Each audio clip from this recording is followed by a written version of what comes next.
యోహాను సువార్త 1వ అధ్యాయం 38, 39 వచనాల్లో శిష్యులు వెంబడిస్తూ ఇద్దరు ఈ విధంగా మాట్లాడుతూ వస్తున్నారు.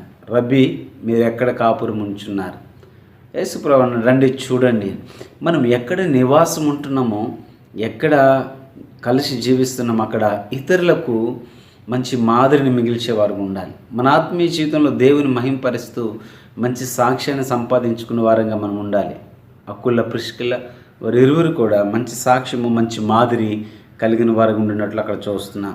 రెండో విషయము, వారు ఆత్మీయ జీవితంలో వారు కలిసి నడిచిరి అన్న మాట 18వ అధ్యాయం 18వ వచనంలో మనం చూస్తున్నాం. అంటే అతనితో కూడా వెళ్ళిరి అన్న మాట అక్కడ మనం చూస్తున్నాం.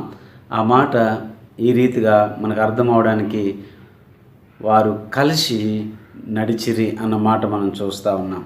దేవుని పనికై దేవుని సేవకునితో కలిసి పనిచేసి లేక కలిసి మంచి భార్యాభర్తలుగా కుటుంబముగా మనం అక్కడ చూడగలుగుతూ ఉన్నాం.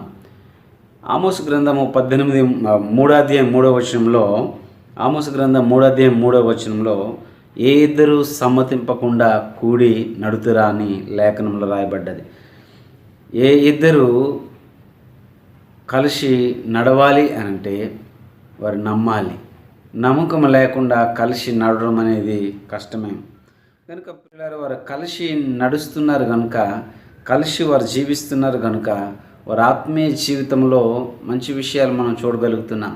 కలిసి నివసించట్లో ఇతరులకు మంచి సాక్ష్యం ఇచ్చారు, ఇతరులకు మంచి మాదిరి మిగిల్చారు. వారి ఆత్మీయ జీవితంలో దేవునితో మంచి సహవాసం కలిగిన వారు ఉన్నారు. కలిసి